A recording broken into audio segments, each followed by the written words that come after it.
In this episode, struck by lightning, Where's your tongue? Let's see it. the MythBusters tempt fate. This won't hurt you at all. Feels like I got a barbell stuck in my tongue. Will body jewelry get you struck by lightning? Testing a medieval tree cannon. I need somebody with a whip and a drum. It's a blast from the past. And man versus machine. Adam, the police officer, said you need to drink more. In the battle of the breathalyzer. Who are the MythBusters? Am I missing an eyebrow? Adam Savage. I always enjoyed seeing Adam in pain. And Jamie Heineman. Jamie wants big boom. Between them, more than 30 years special effects experience. Feel kind of sexy. They don't just tell the myths, Farewell, cruel world. they put them to the test.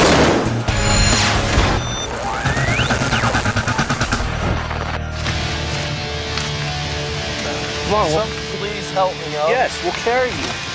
Hold on. I got struck by lightning. Yes. How the f did that happen? It's not. In August 2003, Matt Thompson was hit by lightning in the hills outside Keystone, Colorado. A bolt of lightning taken straight in the chest.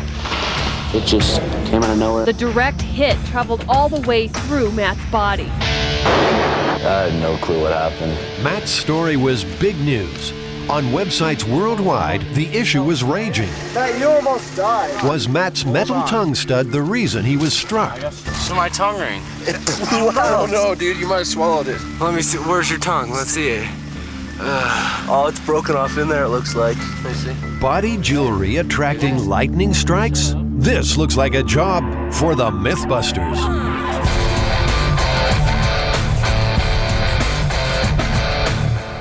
The myth is that wearing a tongue stud increases your chances of being struck by lightning.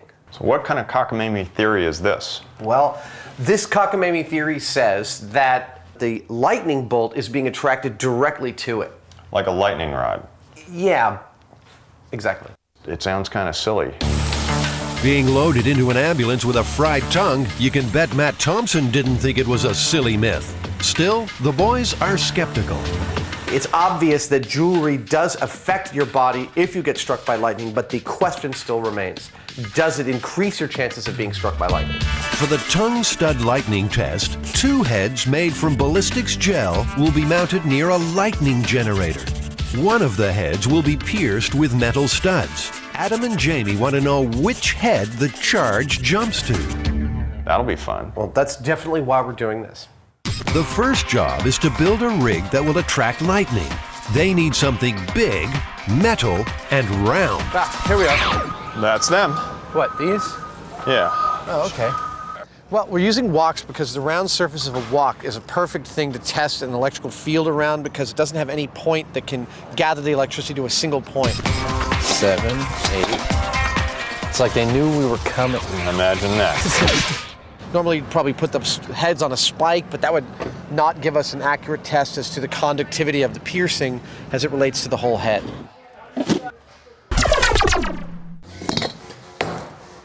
How am I going to get those out of there?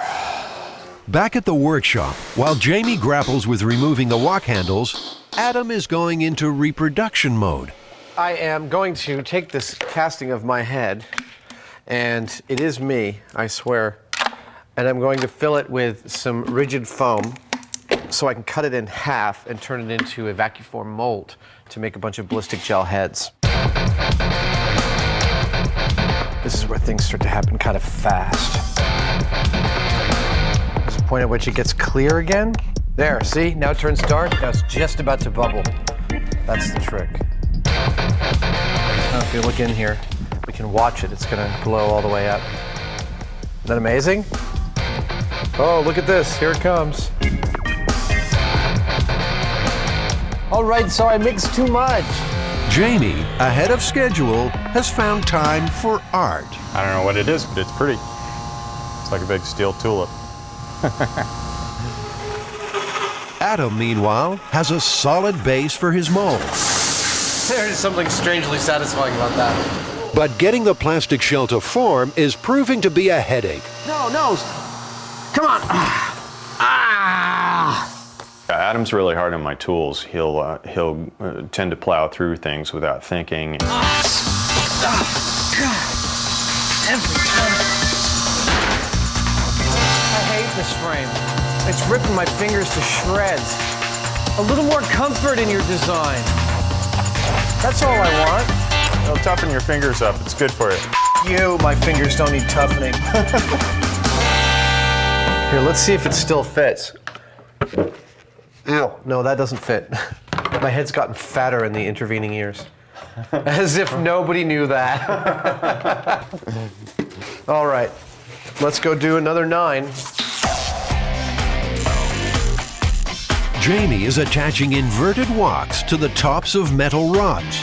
A non-conductive plexiglass spike will protrude above each walk to hold the dummy's head. It has to be something that's not going to attract electricity on its own in any specific way. So this is a mount for the head, and when the electrical current, when the lightning bolt is attracted to the head, it'll go to wherever it wants to go on the head, not because of the configuration of this.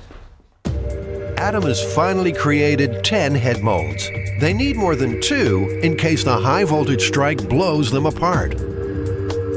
They'll be filled with ballistics gel and will mimic the electrical conductivity of the human head. Smart work. But Adam's about to do something not so bright. To get into the spirit of this myth, he's volunteered to get his own tongue pierced. Hi, are you Joey?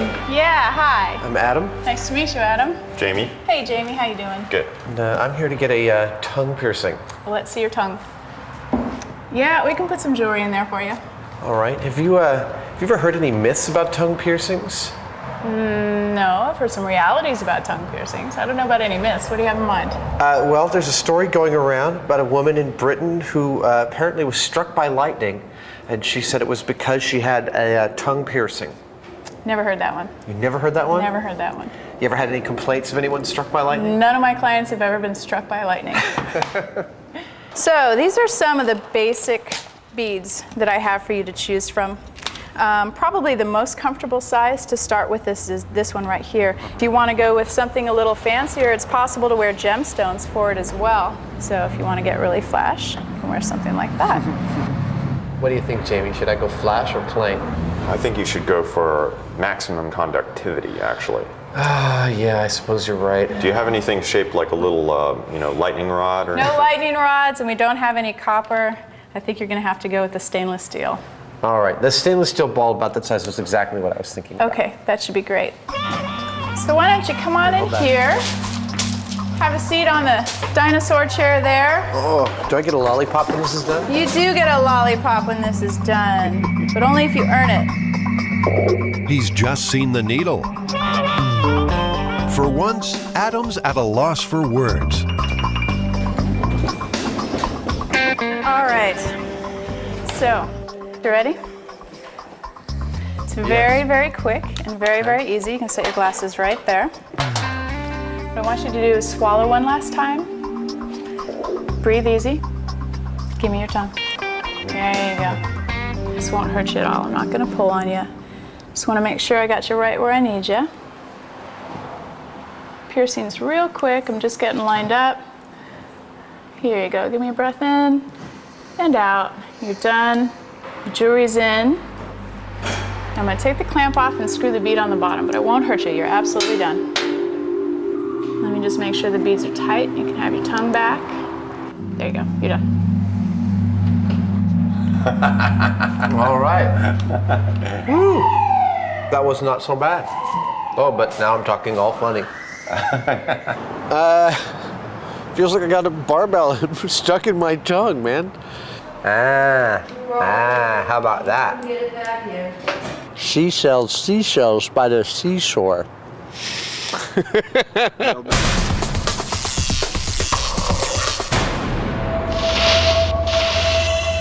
In August 2003, Matt Thompson was struck by lightning in Colorado. to my tongue ring. No, dude. Was the lightning attracted to his metal tongue piercing? Oh, it's broken off in there, it looks like. To test the myth that body jewelry increases your chance of being struck, Adam and Jamie have enlisted the help of Delta Star West. They manufacture industrial-grade electrical machinery. You still feel nice and cool. Adam's freshly made gelatin heads are the focal points. He has to suffer as much as I have. A metal stud expertly fitted to one dummy's lower lip. I should have been a surgeon. All right, let's see how it does. We have this gigantic bank of capacitors, which creates over 1 million volts at something like 1,000 amps. And it's sending electricity across this wire through this electrode, and these heads, which are grounded, will complete the circuit. Essentially, they're making mini lightning at the flick of a switch. 1 million volts stored in a capacitor will discharge down a wire, jumping to the ground through one of the two heads. We're hoping to find that it shows a preference to go to one head or the other. And if it shows a preference to go to the one with the barbell, then we'll know that you're more likely to get struck by lightning. If it doesn't, if it goes for this head, then the myth is busted. Real lightning can be over 100 million volts. It kills about 100 Americans a year. This million-volt jolt would still turn you into toast. Everyone's keeping a safe distance. We're good. The lightning will discharge into one of the heads. It takes just a fraction of a second. It's hit the head on the right. You can see it in freeze frame.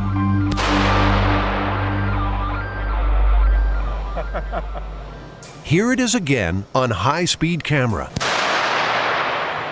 Well, it went to the one without the barbell in it. It did.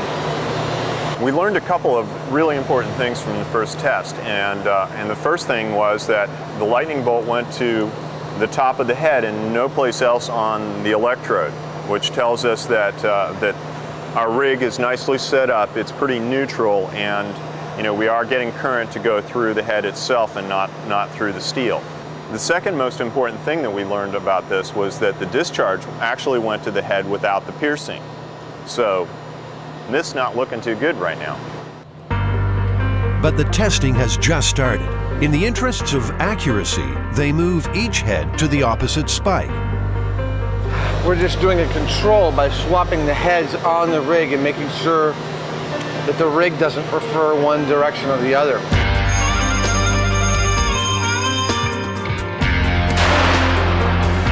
This time it hit the stud head. Well, one, I think, really important thing that I just saw was, I guess I was focusing in the right place at the right time. I saw the lightning bolt travel down like this, and it went right along this pathway. It did not go to that. So even in the head, if this was an attractant, thing for the lightning bolt, it would have gone there and down or something like that. It didn't. I clearly saw it take a pathway right down to the top of this. We're good to go on another shot. So the lightning hit the head, but not the stud. Same thing. Yeah, I saw that too. Interesting that it really doesn't do anything to the gelatin that we can see. Truly. So that's 2 strikes to the pierced head, 1 to the control head. Will swapping them back make a difference?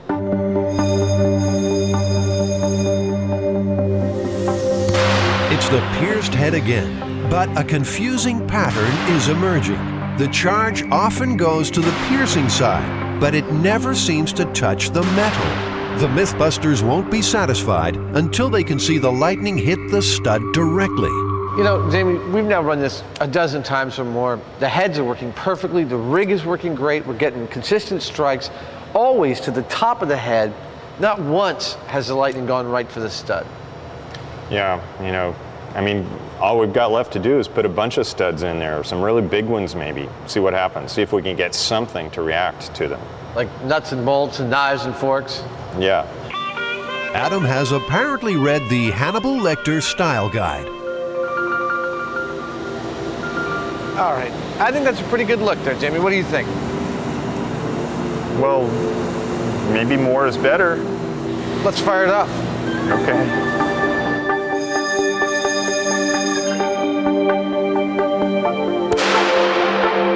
I mean, it went to the head with the studs in it. Still didn't touch the studs. Went right down through the middle. Yeah. Maybe even more metal. Of course, if your tongue piercing is this big, lightning is the least of your worries.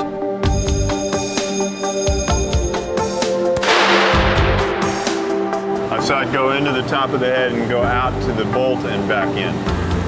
It just goes to show, you know, don't put any really big bolts in your mouth during a thunderstorm.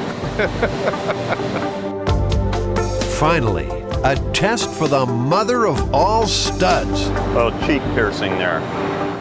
It's unlikely to catch on at many nightclubs, though it might just help you get in the door. Will it attract lightning?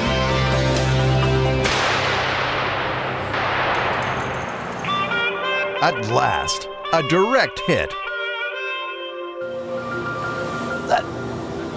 Well, that knocked the doorknob right out of his face. The MythBusters are unconvinced that studs attract lightning. While the Zap did seem to prefer the head with the piercing, a lack of consistent direct hits suggests some other unknown factor was involved. We could have done this 1,000 times and still not gotten that same result. You know, lightning is just really unpredictable. You know, that might be the case, Jamie, but we do know that metal does have an effect.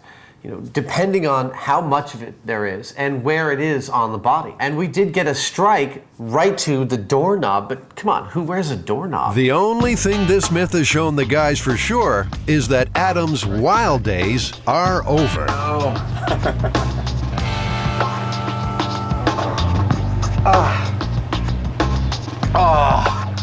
Heaven. Oh, God. That was horrible. There we go. My tongue is free.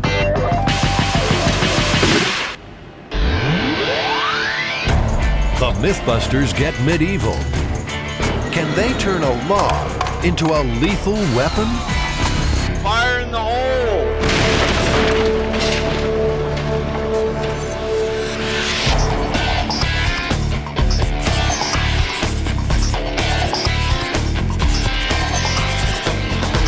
This myth is from medieval times, actually, and it involves a Hungarian town called Pakish that was being threatened by their neighbors. So the entire town got together. In one night, they apparently made a cannon out of a tree. And they put some gunpowder in there, and they shoot off this cannon. The entire body of the cannon exploded, killing half the townspeople. And the mayor, in his infinite wisdom, looks up and said, "If we have so many dead, how many left of the enemy can there be?" That's the earliest known record of spin, I think. To test this myth, Jamie and Adam will try to build a tree cannon and see if it explodes when fired. To do it like the villagers, they need to drill a hole into a log using medieval-style tools. They'll have to fashion a cannonball and make some medieval gunpowder. John, have you ever heard of a tree cannon or a cannon made out of a tree? No, Adam, I frankly have not. If anyone can help with this myth, John Morris can. He lives safe and very secure in West Virginia with his collection of more than 100 cannons. Wisely or not, he's agreed to show Adam and Jamie the safe way to fire one. My back hurts just thinking about it. So we'll use a pre-measured charge of powder in aluminum foil. We'll make up a small cartridge. Cannon Firing 101. Are we ready to load? I think we're ready to load. Are you ready? I'm ready. John's neighbors have learned to love the sound of cannons in the morning. It's only a blank, but this is still dangerous business. From now on, it's going to be loaded and nobody gets in front of the muzzle. Is that okay? Mm-hmm. We're going to load. Then we'll take the fuse and hopefully it'll touch the powder inside. Ready to proceed? You bet. When you are. Fire in the hole.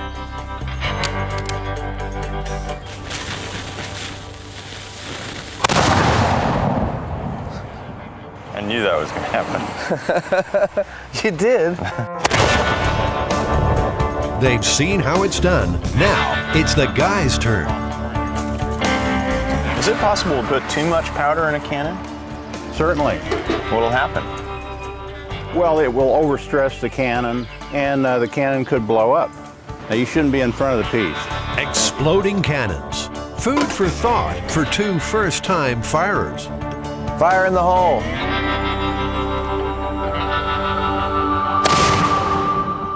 Excellent. Wow. Very good. You're now qualified. That's very exciting. Thank you so much. Yes, sir. That was really cool. Tree cannons were used in 14th century England and just 100 years ago in Eastern Europe. To make theirs, Adam and Jamie need a European hardwood log, a big log. This is a piece of English elm here that we took out. Is a tree that actually died from Dutch elm disease, and this weighs several hundred pounds, this piece here. If I can do that with it, we can get it on the truck. Jamie, you're doing such a good job. Get out of my way.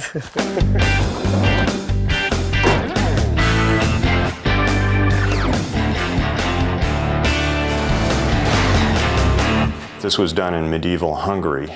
They didn't have power tools, and there would have been a lot of things that would be different about what we're doing. They learned how differently by examining pictures of a 1,000-year-old toolbox found in Sweden.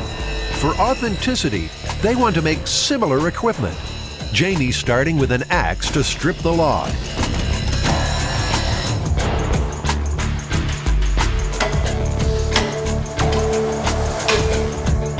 Getting a little workout this morning.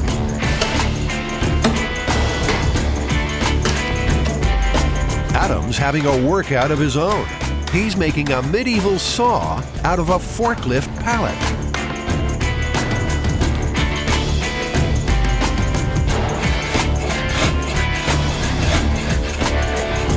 Come on. Now there's some medieval workmanship.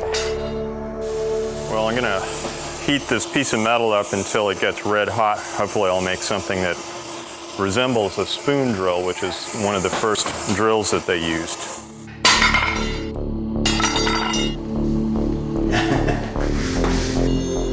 It's the best medieval drill Jamie's made all day.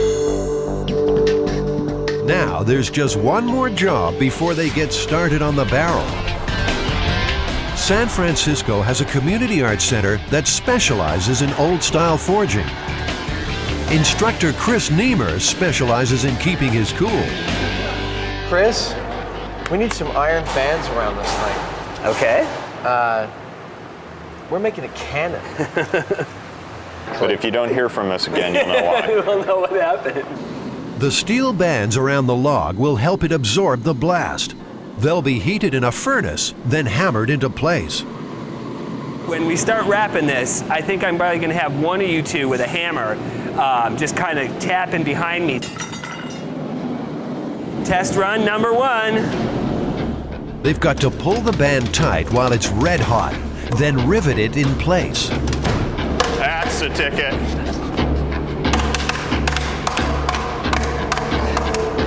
Oh, that's so close. Oh, it's good. Rivets. The band is cooling and shrinking before they can hammer the rivets home. Somebody else grab this one up here. You got it. Come on. Oh, Wait.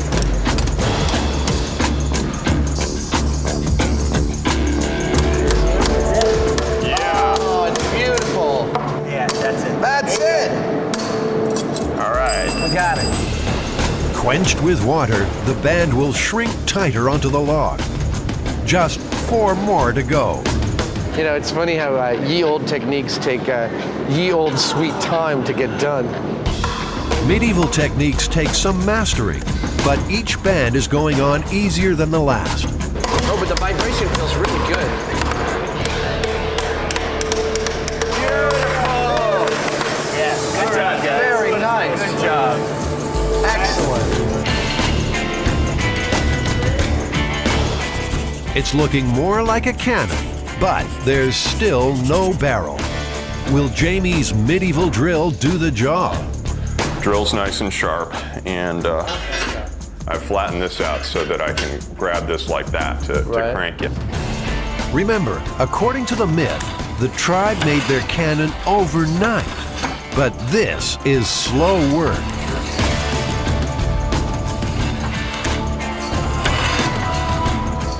We're about half an inch in.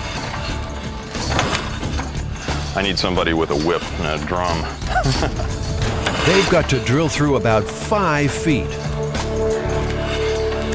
You know, we're just moving more, I guess. Let's see.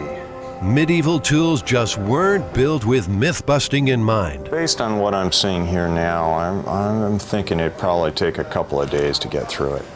The myth says that overnight they'd be able to drill a cannon, and I would say that is unlikely. I would say that the myth is busted because of that. They've come too far to stop now.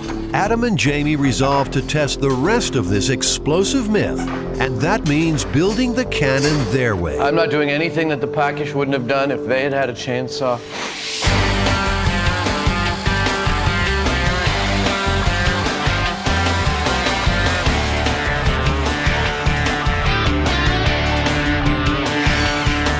While Adam is bowing to the 21st century, Jamie is staying well in the Middle Ages. I'm making a cannonball out of granite, or a mess.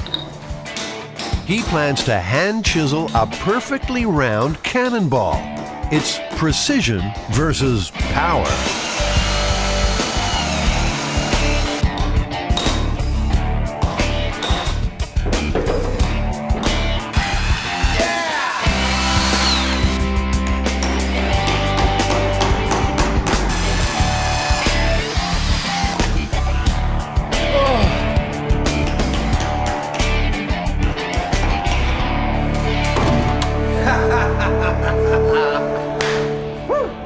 That is a tree cannon.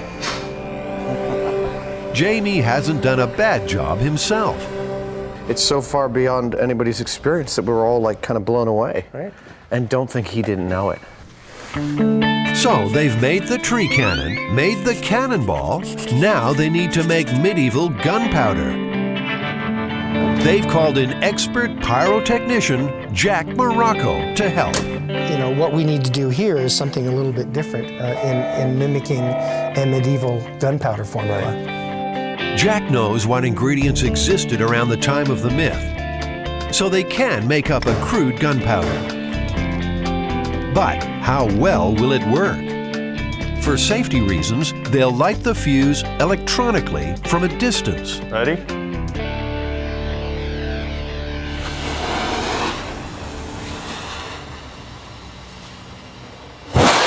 Oh, wow. Nicely done. I think that's very respectable. Okay. I think that'll do. I think that's going to work quite well, yes. I personally don't think we'll be able to blow this thing up. I think you could put a stick of dynamite in it and it still might not blow up. Of course we're going to try to blow it up. That's what we do. Once more, in the name of myth busting, Jamie and Adam head into the world, armed, dangerous, and set on destruction.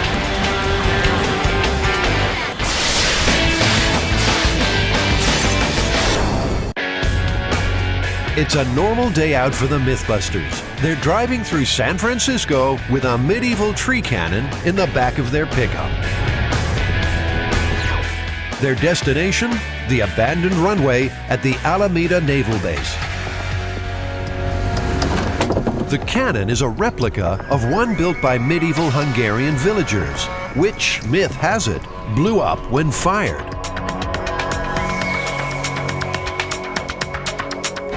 With expert pyrotechnician Jack Morocco, they've made up a load of medieval-style gunpowder. We don't want to drop this, do we? No, we definitely don't. You ready to load some powder there, Jamie? Yeah, let's do it. They're starting with 2 3-ounce cartridges of gunpowder. All right. The cartridges are forced to the bottom of the barrel and a hole poked in the side for the fuse. Ah, we are in the load. Tennis ball? Okay. Well, did you bring your tennis racket? I could stand out there with this, you know, and trying to get a good hit on it. The tennis ball will squeeze down on the blast, increasing the pressure in the barrel. An electric igniter is taped into place. They're ready to go. Okay, standing by. For safety, the MythBusters are behind Lexan blast screens. Ready?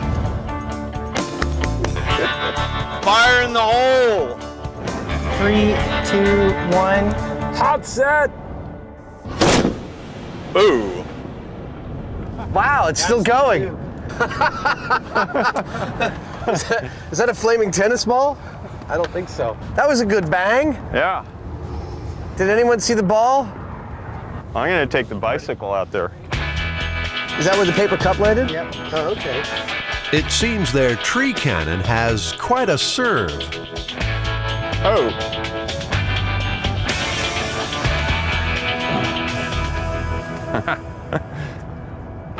A little singed.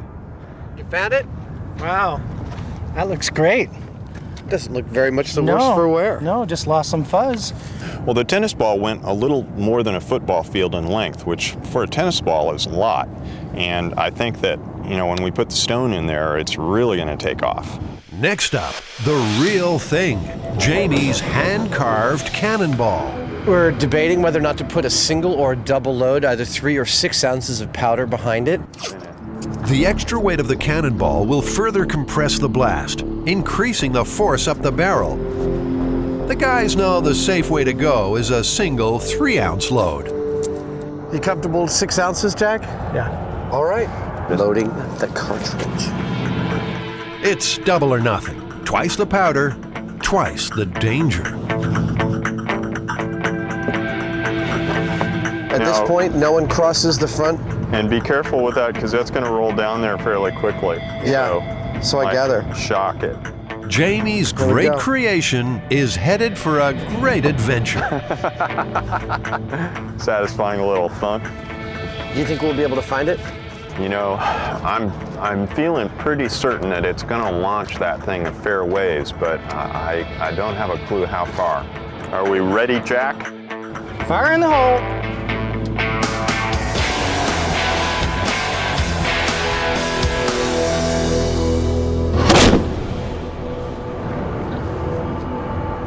I don't have a clue where that went. I didn't see a darn thing. Did you see anything? Wow. What everyone did see was a remarkably successful tree cannon.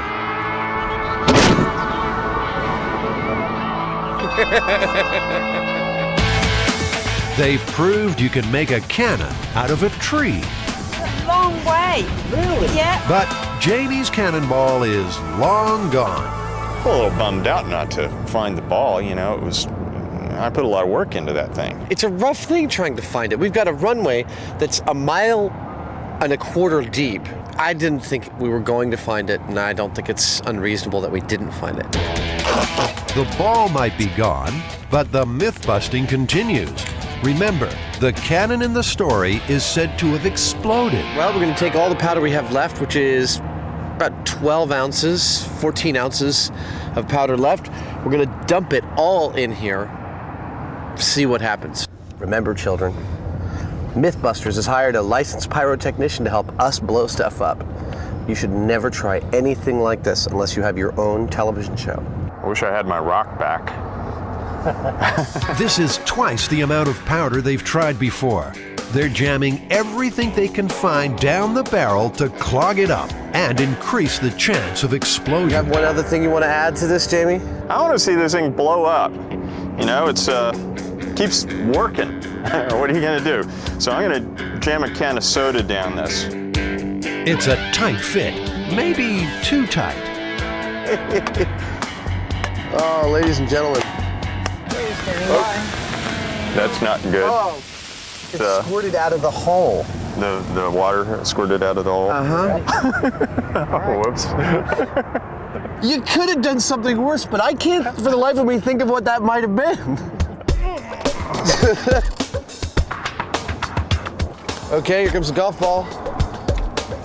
Oh, there's a lot of soda. Oh, yeah, it's definitely been contaminated by the powder. Their chances of blowing up the cannon seem to have been washed away in a flood of soda. But the Mythbusters won't take a setback lying down. Undeterred, they re-rig, calling in another pyrotechnician.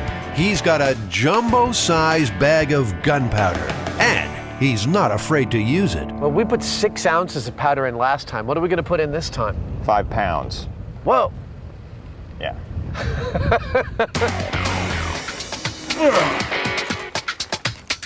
5 pounds of gunpowder. On a danger scale of 1 to 10, this rate's about 9. Now it's a 10. They're sealing the end with an aluminum plug. If this doesn't blow up this cannon, I don't know what will. This is basically going to be a bomb, and there's going to be splinters going everywhere. So it's not a question just of hard hats. It's a question of you have to have something like a shield or an automobile or something like that between you and the cannon. I'm going to get back about probably 150 feet out in the field there, just in case. The rest of the team is even further back. They're hoping that'll be far enough.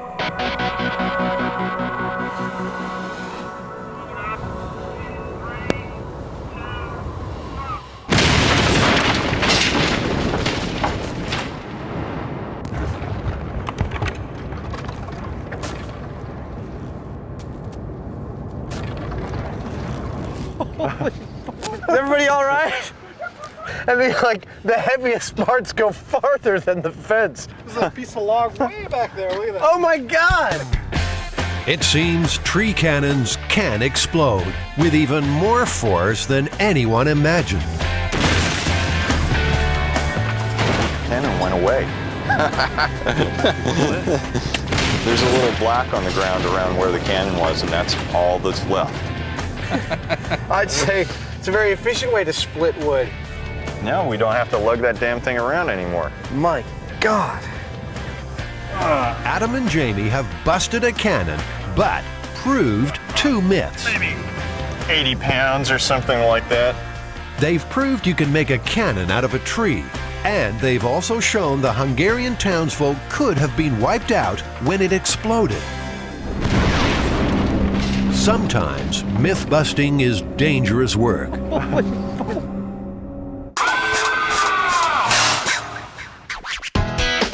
One for the road, as they say. But they bit off more than they could chew. Cheers. Can they beat the breath test? This is definitely going to be a strange day.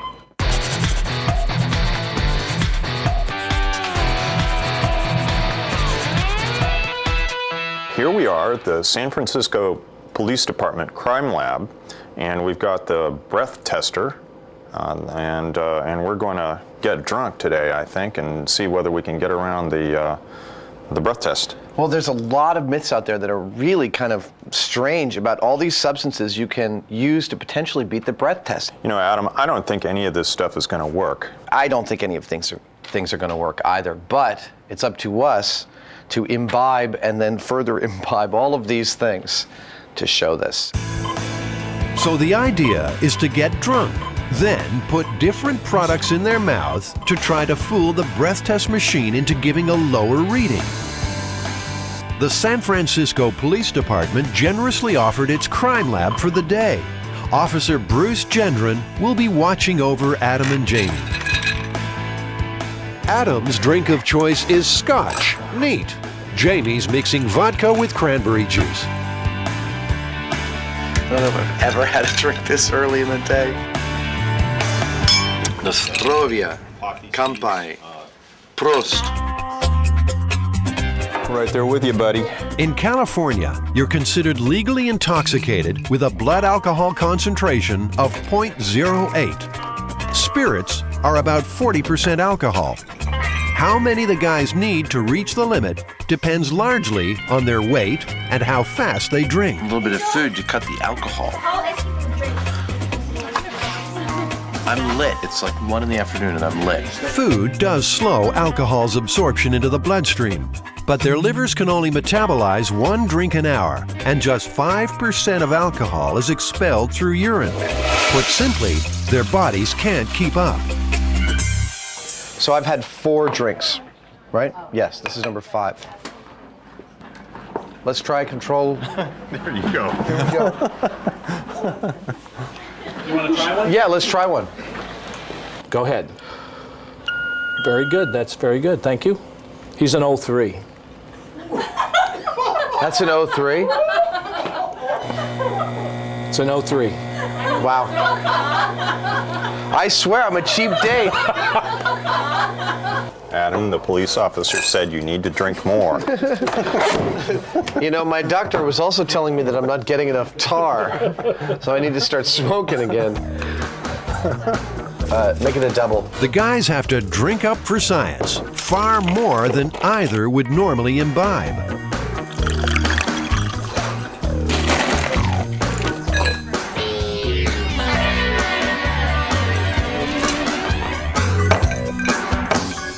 So we've had 13 drinks over 3 hours. I know I'm drunk, but I can't even remotely tell that you're drunk. It's kind of annoying. I want to see you like put a lampshade on your head or something. Sorry, bub. All right, let's go. I feel totally fine. Allow me to place this on your breath testing machine and I'll be happy to be tested. You are pretty smelly. That's it. Keep it up. Listen to the music, and that's what we're trying to do, is keep that sound going. Very, very good. That's good. Yes, 1-1. 1-1. All right, finally. Woo, we're at 1-1. We're over the limit. I'm guessing Jamie goes to 0.9. I think the extreme difference in muscle mass will make Jamie process alcohol a lot more efficiently than I do, apparently. He's doing fine. You just sit over there and be quiet. It's rough enough having one of you here, but having 2. Of course I'm causing trouble. Yep, 09. 09, legally drunk.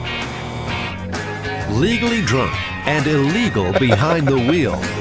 Strangely enough, the first refuge of a driver pulled over in this condition seems to be breath mints. Right after you get stopped, and we're making it up to the vehicle and can see them rushing around in the car trying to find mints or trying to find anything to put in their mouth. In America, if it looks like a rose and it smells like a rose, it's a rose.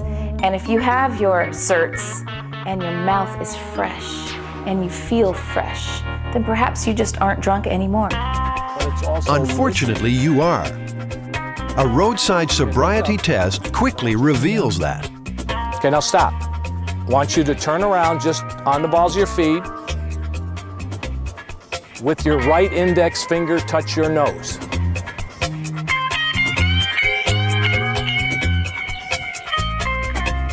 I think you just fell asleep. 40% of American road deaths involve alcohol. Nearly 17,000 people killed each year. To prove a driver was drunk, police usually rely on a breath test. This man had already had 5 single whiskeys, which he took some little time ago.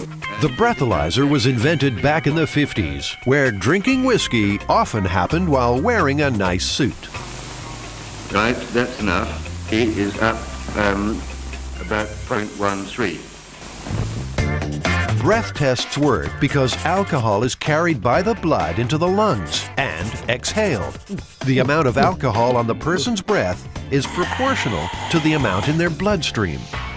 Over the limit, the guys will now try to beat the breath test using products that, urban legend has it, will confuse the machine. First up, those mints. Will getting rid of the smell get rid of the alcohol?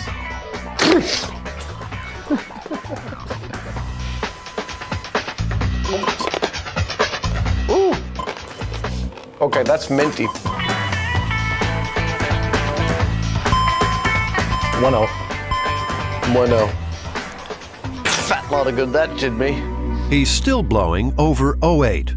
Maybe something with a stronger smell. Your best bet is probably to hold your nose, literally, and just take a big bite out of this onion.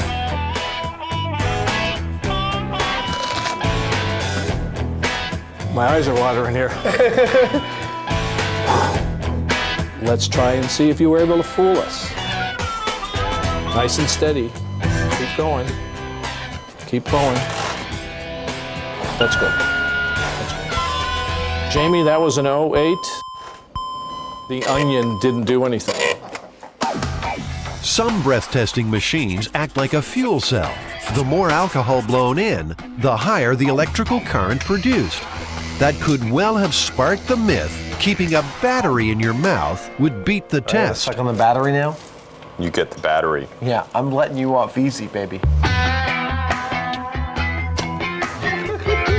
Being able to put a battery in your mouth and keeping it there without me knowing that it's there would be very, very difficult. I would agree with him. It would be very difficult to talk with a battery in my mouth.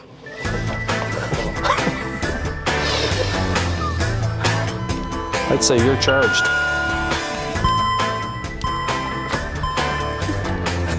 It's a 1-0. Another kind of tester relies on a chemical reaction. Perhaps throwing a little extra copper into the mix will fool it. You ready? Nice steady blow. That's it. Very good, thank you. 0.09. Pennies don't work. Oh, ladies and gentlemen. A third kind of machine uses infrared light to find alcohol molecules. Adam's going to throw in some denture cream, too. Okay.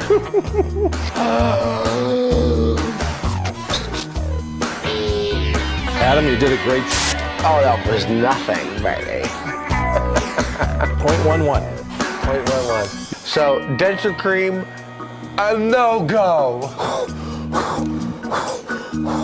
Another pseudo-scientific mythology suggests hyperventilating might cleanse the lungs of alcohol for just long enough to pass. All right.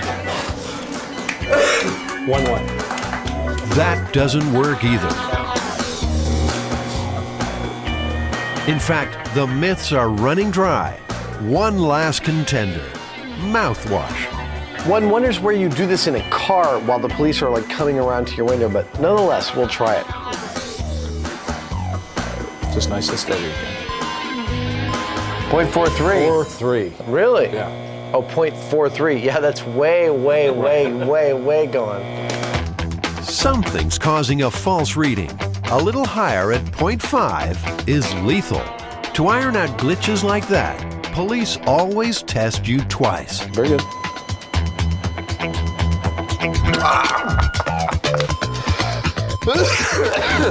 One, 3.